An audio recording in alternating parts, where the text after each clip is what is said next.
right, everybody. Welcome to Laugh, Lend, and Eat. And today we have the pleasure of having Miss Leora Ruzin on with us. Hi, Leora. How are you? I'm doing very well. How are you?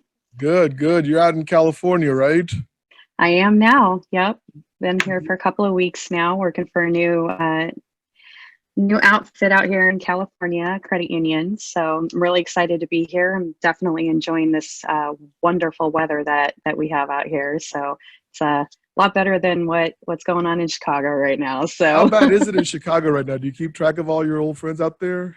I do, and actually, my husband and daughter are still in Oh, Chicago. wow. Yeah, they won't be joining me until my daughter finishes sixth Okay. grade. So they're Smart. they're out there until June, and it seems like the snow didn't really show up until I left, and they've just been getting hit with a lot Okay. of snow and cold. So, Oh my God. Yeah, yeah. No, I'm here in DC. And so we always get the remnants of whatever happens in Chicago. It goes hmm like that southeast flow or whatever they call that. I don't know, northeast, south. I have no idea. I'm not a meteorologist, but and I always know like my cousins in Chicago in Plainfield. mm-hmm. And I know like whatever's going on over there is coming here like within 48 hours. Yep. So, I actually used to live in DC for a while too, so I'm really? very familiar with those weather patterns. And I actually lived there during the Snowmageddon from 4 years ago. So, 2016, yeah. yep, I Yeah.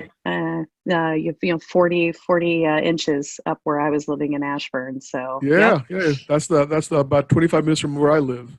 yeah. So just a FYI, totally off topic. When I was a kid, because I've grown up in Northern Virginia my entire life, right? That was actually farmland. Ashburn, Wow, Virginia. that's Like, yeah, crazy. yeah, like pigs, cows, horses, that kind of stuff. Not anymore. Not anymore, man. Now it's suburban paradise. Yes, it is. I actually miss it a little bit, but It is yeah, nice. It is. They've done a good job out there, so I give them credit for yeah. that. So you are currently also, on top of being with the credit union, you're also right now, we'll come back to it, but you are the editor for the Mortgage Women magazine. That is correct. And I I that believe, just recently became managing editor at the beginning of the year. okay, and Kristen Messerly was the editor before you. Now, hmm was she the original editor or was there someone before her?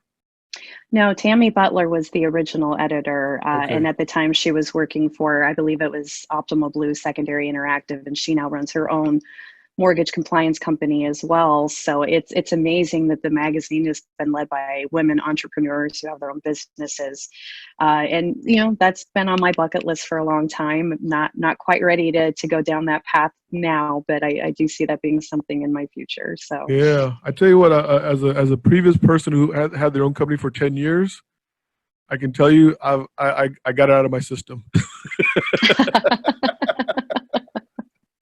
You know what I mean? I have I'm very content. Let's put it that way, to go home and go to sleep. Yes, absolutely.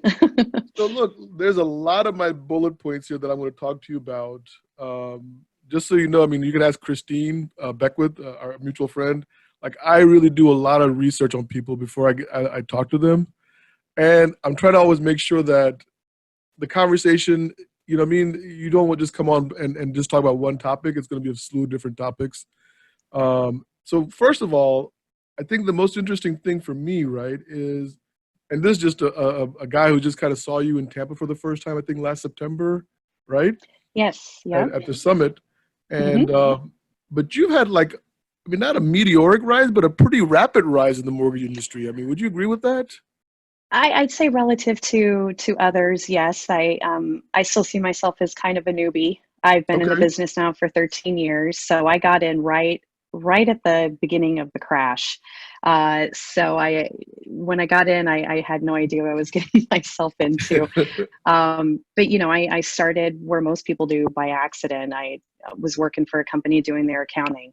That was my background, is accounting and HR, and that's just kind of how things started. And within the first few months of me working at this company, I started picking up more of the mortgage stuff. And Okay. I've always been very interested in learning everything that I can about the company I work for, the industry that they're in, just so I have a better understanding of how my job can affect others, and how I can better do my job as it relates to my coworkers. And and the line of business that we're in. So I just started picking everything up that I could, like a sponge, and it just became something that I was very passionate about. And so now it's I couldn't imagine doing anything else or being in any other industry. So they're Nice. stuck with me for the long haul.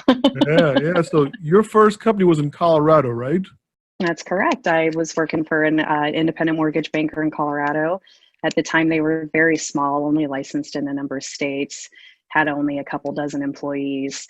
And in the 5 years that I was there, the company grew to almost nationwide, had Okay. over 150 employees. And it was amazing to see that growth real time as it was happening and helping build the company really and getting everything that you need set up from a back office operations standpoint, which is really where my expertise lies, is in back office operations. So you kind of like migrate from state to state depending on the company. I mean, you're like Colorado, I'm a Chicago, now you're nomad, California, DC in the middle right? there. I mean, that's four Yeah. different, So, right? well, there was also the stint in Michigan. So, There's the forgot about Michigan. Michigan. So that's, yeah. And when I think about it, it's like that. That's intense, and it's also kind of crazy. But Yeah. I mean, you could be an NFL coach, I probably could. I could right? actually probably be a better coach than some of the ones that are out there, but that's a whole other Yeah, discussion. That's a I different could use you podcast. here in DC, man. Come on over. Oh, don't get me started on the Redskins. Anyway, but yeah, I've moved a lot, but I definitely am getting to that time in my life and my career where I'm really ready to settle down and develop some roots and Yeah. actually build something and see it grow and evolve over time. And there have been some personal things that have happened in my life over the last year that has, I don't know, changed my focus on what I want to do with my career and my Okay. life as I enter into the back 40 of my life. Yeah. So I'm ready to settle down and not move so much, and I'm sure my family would appreciate that Yeah. too. You know, So I've been doing mortgages now since '94. wow. And yeah, 26 years. And I've only been in the DC metro market. And Wow. and I know I don't know. I mean, I feel like the hobbit of the mortgage industry. You know what I mean? I got like huddled down in one area and I built my little shire around it. Oh my Right? goodness. But even they left the Shire. So I'm just Well, like saying. I leave the shire, then I come back, right? And then I do have my little adventures. I go to Tampa, I go to wherever, right? And then That's I funny. see things around and I come back to my little safety place. Yep. And tend to your garden, right? Right, right. And smoke my tobacco and that kind of stuff. So There you go.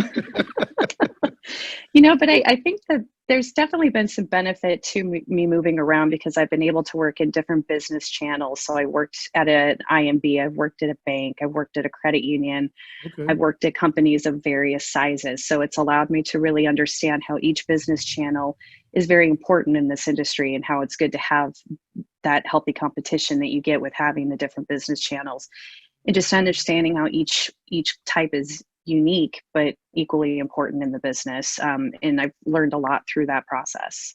So I learned recently that not everybody knows what the word channel means, by the way. So, because I was using the word Hmm. channel and someone looked at me and said, Fab, what's channel? And they've been in the business like a long time, right? And I was like, different Wow. Okay. divisions. Yeah, I mean, so a lot of us guys in the industry where we're using these words, some of the people look at it as, you know what I mean? So just want to make sure the people who are listening to us understand that we're talking about Right. different Right. divisions within a different same mortgage company or a credit union in your situation. Now, Sure. is Sure. your current credit union, does it have multi-channels or multi-divisions? No. So what's really exciting about this job opportunity is that I get to build something from the ground up. So Okay. the mortgage operations currently does not exist in a form that you would be used to. So right now we have one loan officer, very little marketing, very little traffic that's done outside of just word of mouth and current membership looking for mortgage products.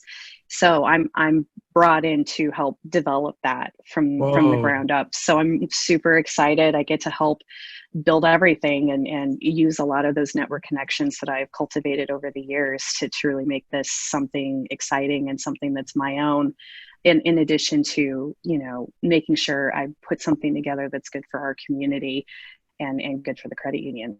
Yeah, I mean, now you're talking about planting roots. I mean, what you just talked about right Yes. there, Leora, that's Yes. planting roots, right? That's That's got your exactly. fingerprint and thumbprint all over it, and you can own it, man. That's cool as hell. Awesome. I'm Good for really you, man. excited about it. It's something I've been working towards for years. Yeah, I'm terrified, obviously, but I'm Of also very course. excited at the same time. Sometimes I think if we're not terrified, that it's not fun, right? I mean, Right. I mean, is if I don't feel my heart beating out of my chest, then what am I doing? Right. right. I mean, listen. I mean, we're going to talk about it later, but I mean, you wrote an incredible article.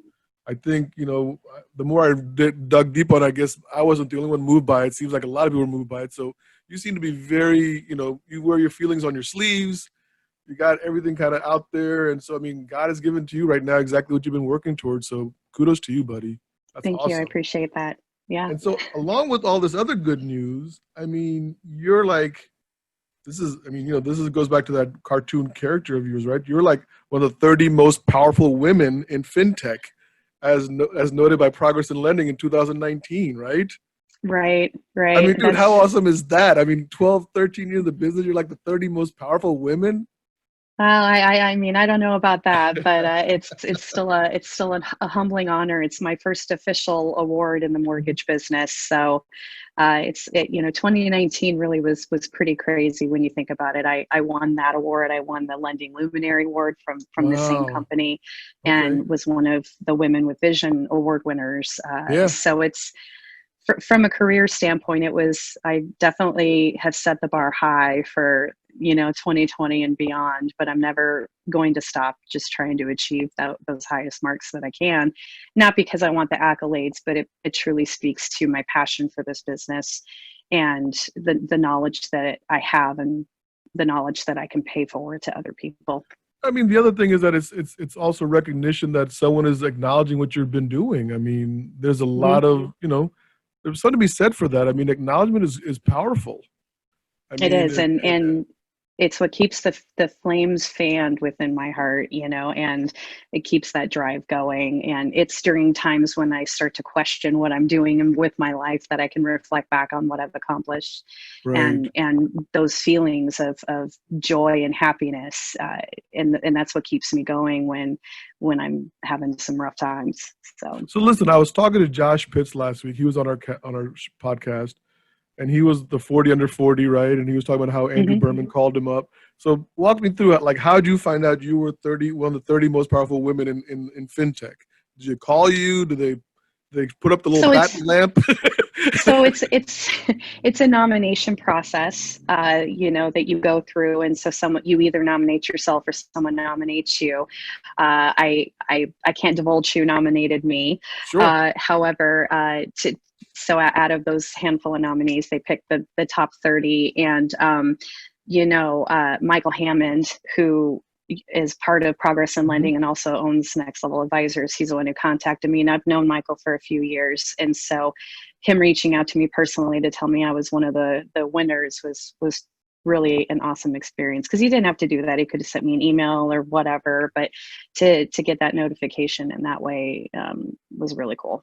I mean, you're sharing this with Sue Woodard. You're sharing this with Lisa Schreiber, and obviously our buddy Christine is on there. I think Right, and Amy Laura Brand from Brandeo, Docu. who I Yeah, yeah, nice. it's just it still blows my mind that my name is spoken next to some of the most amazing women in this business, and women that I highly admire and look up to. But I think that goes back to, once again, it goes back to what you've been doing, right? I mean, and the way you've been doing it is being acknowledged by the industry that you're doing something that's making a difference. And look, man, I mean, own it, right? I mean, that's what I Yeah, say.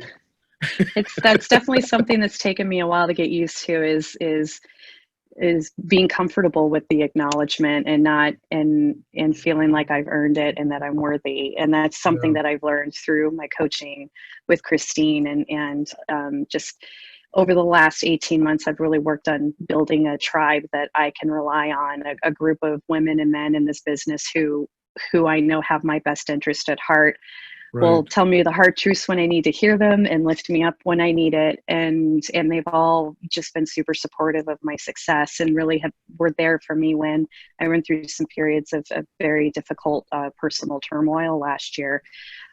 So it's helped me be more comfortable with all the success that I've been having.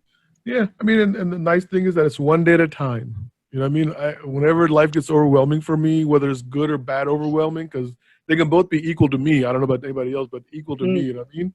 And I just have to tell myself, this is just for the moment, Fob. You know what I mean? Just, whether it's enjoy the moment or be patient in the moment, but it's right. just the moment. Absolutely. And I just kind of refocus myself to where I'm at. So once again, I mean, I'm just very proud to know you, and I mean, it's good stuff. So let's go back a few years. Well, hold on. I got another question here. Hold on. Oh, Just curveball. remember, the show's called Laugh, Lend, and Eat. Okay, so on your Instagram handle, it's Leora Kitty. Hmm. Now, where'd you come with that name, Leora Kitty? I'm obsessed with cats. I Is will it? be the crazy cat lady with 50 cats. It's going to happen. It would have already happened if not for my husband. How many He's do you he's have? two Two. two, but you never know. He may come home from work one day and there might be two more. You never know. You I had just, a.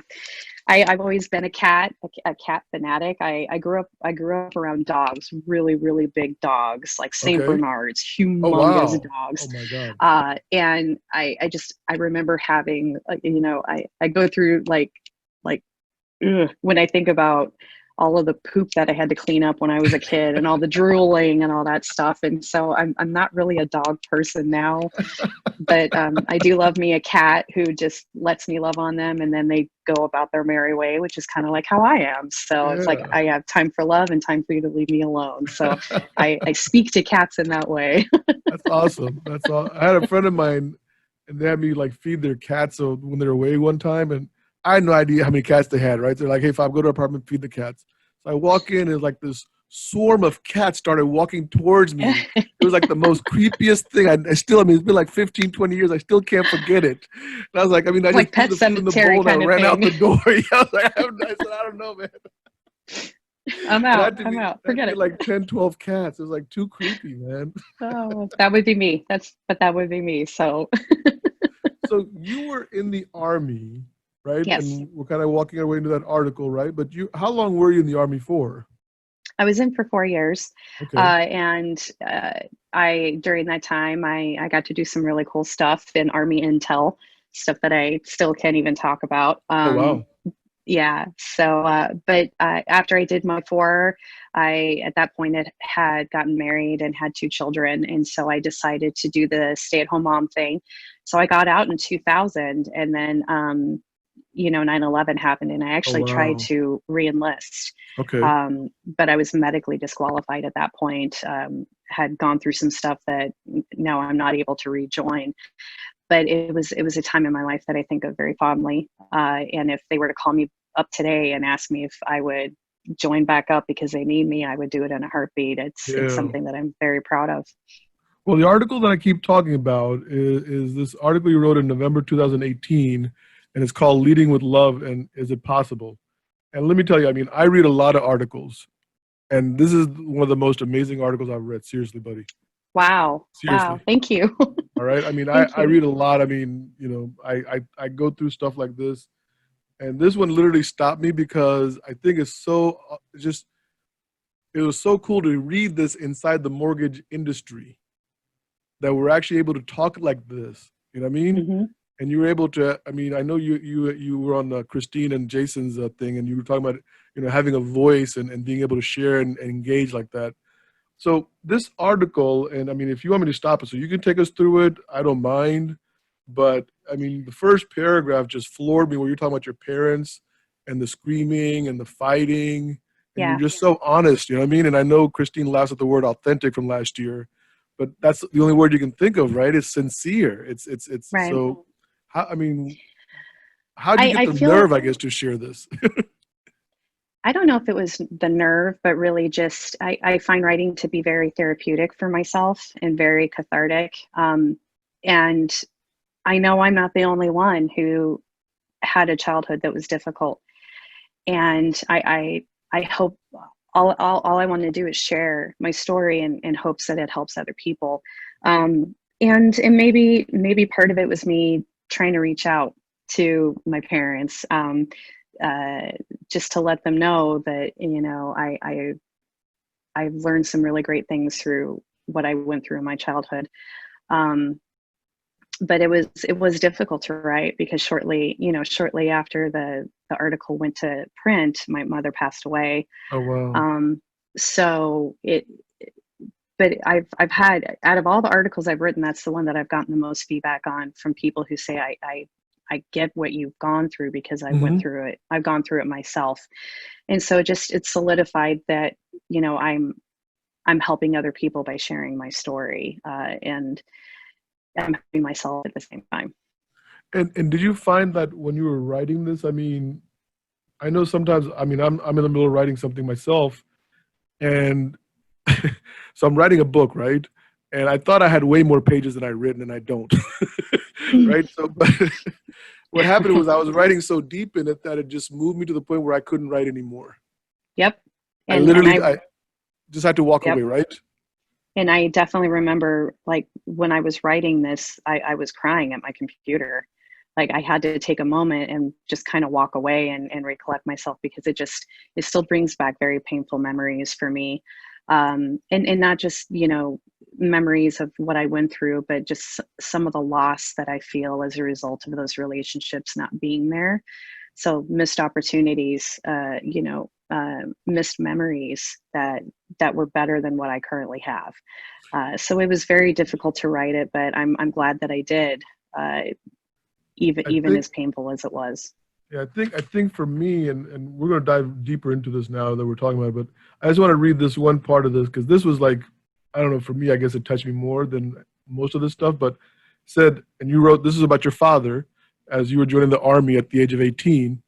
As he was signing the parental consent, he looked my recruiter square in the face and said, I am only signing this because I know she's going to fail and come running back home.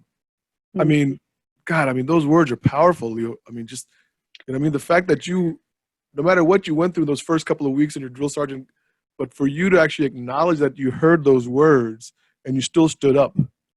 I'll never forget that day. I'll never forget just how floored I felt. And I just remember the look on my recruiter's face. Like, I could tell he felt bad for me. He was embarrassed for me because my dad just put it out there. And I remember I went through basic training, and I kicked ass after almost thinking I was going to get kicked out because I was just having such a hard time adapting.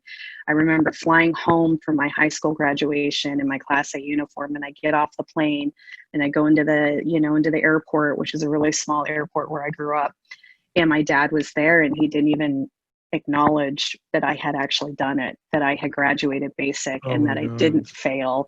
And that's just that's who he is, and that's who he is today. And we don't have a very strong relationship, and it's Is it part unfortunate. of an older generation, maybe, or is it just part of his? I mean, how do you attribute that? I don't think I'm maybe part of it is generational, but my father-in-law, my husband's father, is the exact opposite of my dad. Okay. And he's always open and honest and caring, and somebody that I greatly admire. And I'm so grateful to have him in my life as a father figure. And my mother-in-law, they're both wonderful people, and they're around the same age as my father, and grew up with hard parents, grew up with parents who served in World War II. And so I think that you can't let your upbringing be an excuse for Okay. being a horrible person, or being a person who lacks kindness and understanding. So when you So say, yeah, yeah, no, I mean, and I appreciate that because I think all of us, whatever environment we grew up in, whatever year we grew up in, we have to kind of keep evolving. right, And I think absolutely. some of us evolve slower, some of us evolve faster, but I think we're always growing. And I think I mean, if I could just add, like my dad, he's 84, and one of the biggest lessons I learned from him is that always be learning. Like even today, he's still out there. He's reading new books. I gave him Jay Duran's 30 Days of Thought, that kind of stuff. Oh my. And he loved it. You know Awesome. what I mean? Yeah, I mean, and he journals. He's an author also. He's got like 6, 7 books under his belt. And so for Very him, cool. I mean, this is just like, you know what I mean? But I think we all have our challenges growing up as a kid and childhood, that kind of stuff.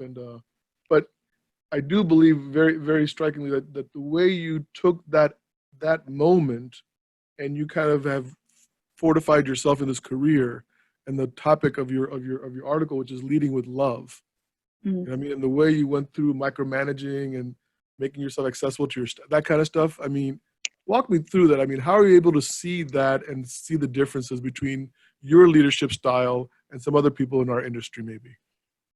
Well, it's because I've had to report to those managers who micromanage, who lead with an iron fist, and lead through fear instead of openness and communication. And I would never thrive in those environments. I would never thrive underneath those kind of leaders. And I grew up not wanting to be that kind of person. I truly think that it's not a weakness to be compassionate or Hmm. empathetic.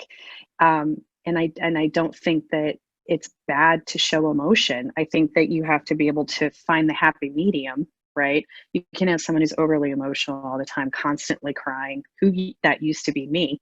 I used to be I would cry at the drop of a dime in a meeting if I felt that I was being backed into a corner, or if I felt that I was getting maybe a bad review, I would just start crying. The waterworks would start flowing, and I've learned to kind of keep that at bay. But I don't think that I would ever just not want to have that emotion in me, because it helps me connect with my employees. It helps me connect with my colleagues and coworkers.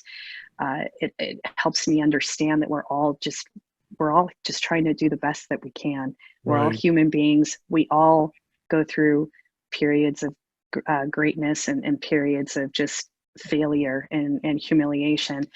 And it's just being aware that we're all going through this life the best way that we can, and not just being the B word, is Sure.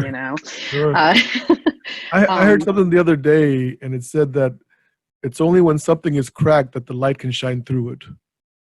oh, that's beautiful. I love You know, that. and Oh, it wow. right, and it just describes exactly what you're saying to me. You know what I mean, it's like we all have our cracks, but that's where the light shines through. And if it Oh, doesn't, wow. if we don't have those cracks, then the light can't shine through. I'm gonna have So to remember that. That is an amazing quote. Oh, wow. Like, I'm trying not to get emotional right now. That's very beautiful. no, no. I mean, like I said, I mean, this when I read this article, I know everyone's been moved by it. I'm not alone. I think you did an amazing job in getting this out there for us because look, I mean, everyone has causes and everyone has whatever, right? But to be able to pinpoint the way you've done and then move on from it to make yourself a better person and a great leader from what I'm seeing. And now you get the opportunity to really put your fingerprint on a whole division, man. I mean, this is this It's, is this yeah. is it. No Yeah, pressure, it's though. going to No be, pressure.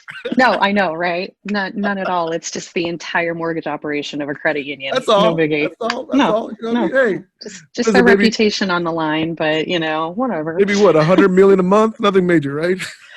Whoa, whoa, whoa, whoa. Hold on. We're So gonna walk, but we're gonna crawl before we run or walk, whatever. Baby steps. So let's talk about for a second, because this is a good topic that I like to talk about because you do have some insight here. Is micromanagement? I mean, you know, and I talk about management through spreadsheets, and we've all had managers like that, right? That have Mm-hmm. absolutely no experience, and they're just looking at their reports and spreadsheets, and they're saying, okay, close that branch, X that employee. You know what I mean? Mm-hmm.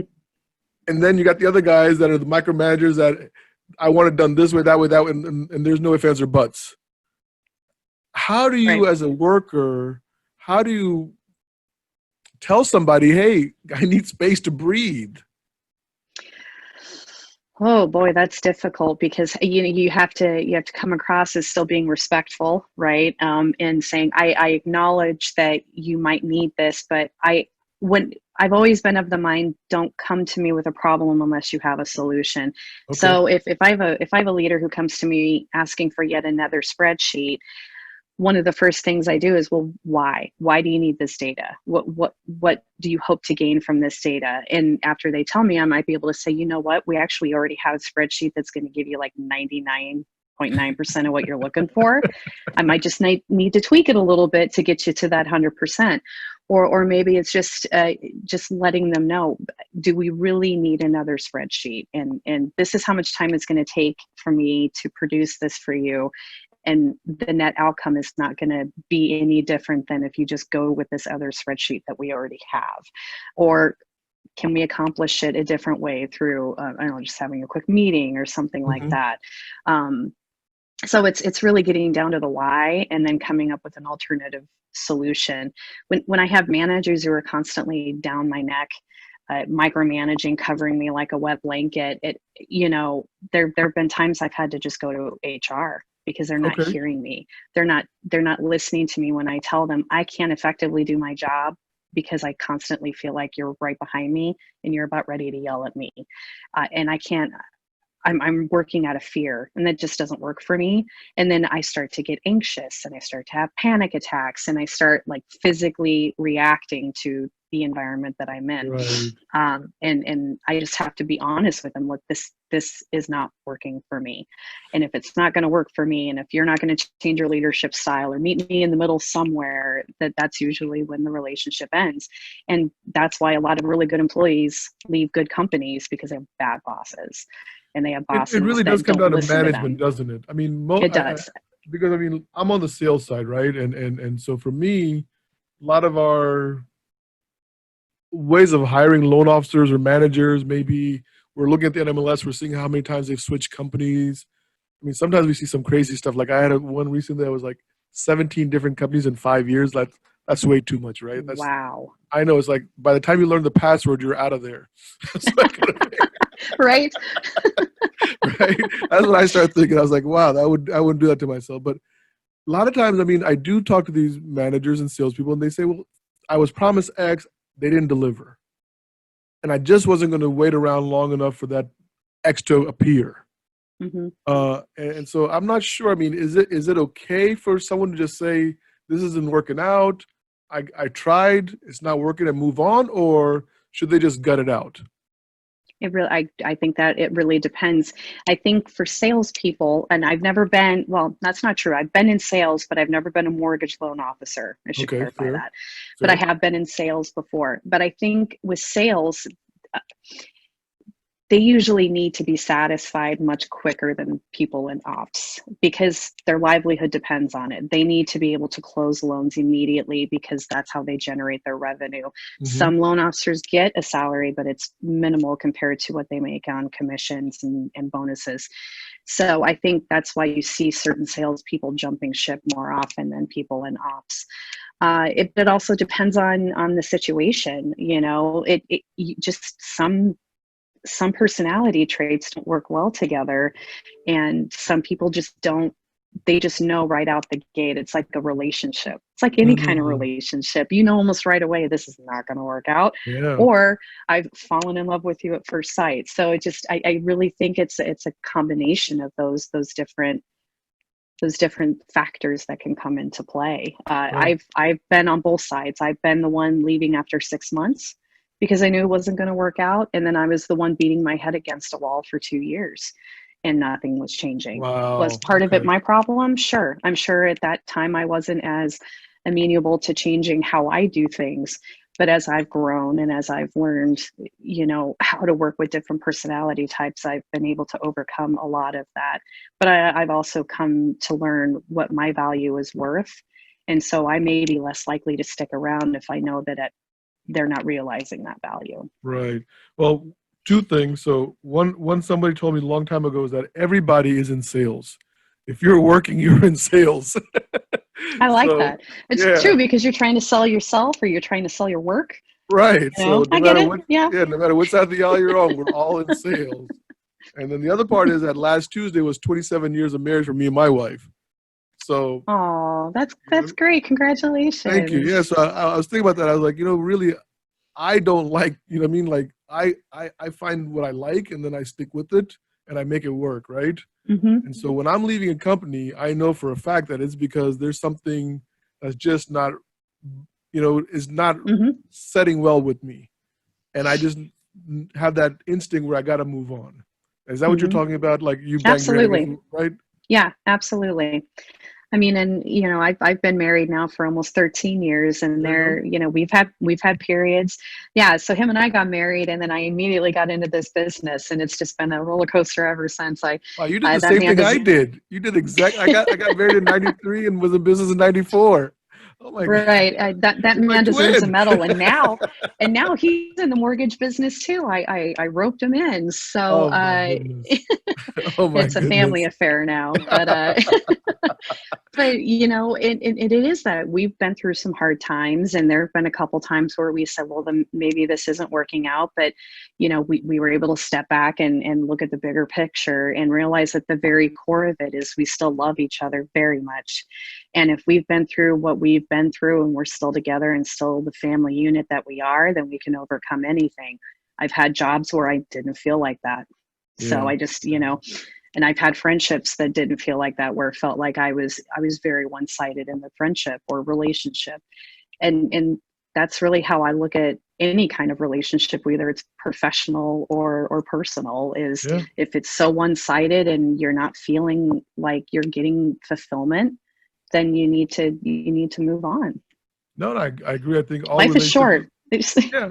I mean, the thing is, I think every relationship is about nurturing. And if you've nurtured it, if you've gone like in the workplace, you've gone to HR, you've done all the things you made your you made your whatever differences known, and still there's Hmm. no resolve, then to your point, it's time to pack up and move on. So, Yeah. all right, well, let's talk about your new job, or not your new job, but your new editorial job, right? The Mortgage Yes. Magazine. This is exciting, man. I mean, It's you're like the head of this magazine now. I mean, it's like, I holy know. cow. It still blows my mind. It's still a little overwhelming because I understand that the gravity and the enormity of it. That this magazine is a beacon for women in this business, Hmm. and there are a lot of publications out there, a lot of magazines that put out just a tremendous amount of great content, but we get to speak to women in a different way than a lot of the other publications out there. And I've been writing for the magazine for 4 years now, and so Okay. being able to man the ship is a great honor, and I'm incredibly excited. We're going to take the magazine in a bit of a different direction this year. There's still a lot about the magazine that we love, that we'll keep a lot of that core content that brings the readers back every 2 months, which is when Hmm. the magazine is published. But we're bringing in a lot of new, fresh content that speaks to how you run a mortgage operation. So I'll be reaching out to women who run processing departments, underwriting, post closing, even secondary marketing and capital markets, and really getting success stories from these women. How were you able to successfully run your processing department? How were you able to reduce cycle time in underwriting while keeping credit quality where it needs to be for the Okay. company? And so we'll be able to provide that content to women who are at the beginning stages of their career and want to eventually run a processing department, or maybe they're in closing and they see some deficiencies within operations that they can fix or make better, and we'll be able to provide them with that content and those tools to help them better manage their jobs and be a better and more valuable asset to their company. Do you think that, I mean, that I'm trying to say this the right way, and I don't know if there is a right way, so I hope I don't offend anybody. That's not my intent. But do you think that there needs to be a medium for women to get this kind of content that you're publishing, or could this not have been in another magazine? I suppose it could be in another magazine, but this is women for content from women for women, and of course there might be content that can speak to women and men, Hmm. which would be great. That means Well, I that mean, your we're article that I fell in love with was from that magazine. I mean, that was right. if I had interviewed you, I would never known that this article existed, and I felt deprived. I would have asked her, Oh, this is you know what I mean? It's well, that powerful of an article. Seriously. and I greatly appreciate it. That's amazing. But there's nothing in our magazine that can't be read by men. There's nothing saying it can't be read by men. Perfect. We Good. often have men contributors, Okay. but it women understand what it is to be in this business and how difficult it can be, and so that's why we want their voices, and we want to find women who are the diamonds in the rough. They're on the brink of their next phase in their career. That's what it was for me. I was virtually unknown in this business before I started writing, and it's opened doors for me that I never thought was possible. And I can directly attribute that to the work that I've been doing with the magazine. And if we can give other women those opportunities because they're so hard to come by, Hmm. then we're all better for it, in my Yeah. opinion. I mean, and it is interesting. The one thing that you said, and I had a fleeting thought about it, right? Because obviously, I hate to say my age, right? But I've been doing this business for 26 years, right? So it's up there, right? Yeah, we can And do the math, but anyway. if they have a 60 under 60, I would qualify, Nice. right? So, but so, and I've had to. I've enjoyed changing. I embrace everything that's going on in our industry, and not only the industry but in the world, right? And everything that's so diverse. And I love the diversity that this world is becoming. Is one thing that I've always myself I'm guilty of is like when I think of a woman in the industry, my mind instantly goes to underwriter, processor, closer, Right. right? I don't think COO, I don't think loan officer, I don't think regional vice president. And I Right. think what you're talking about is changing that mindset one day at a time. And the majority of my career has been focused in secondary and capital markets, and you find very few women in secondary and capital markets. Right. So we're trying to change the narrative. We're trying to help women realize you don't have to be a processor. You don't have to be an underwriter if you don't want to be. You can be a successful loan officer. You can run your own company.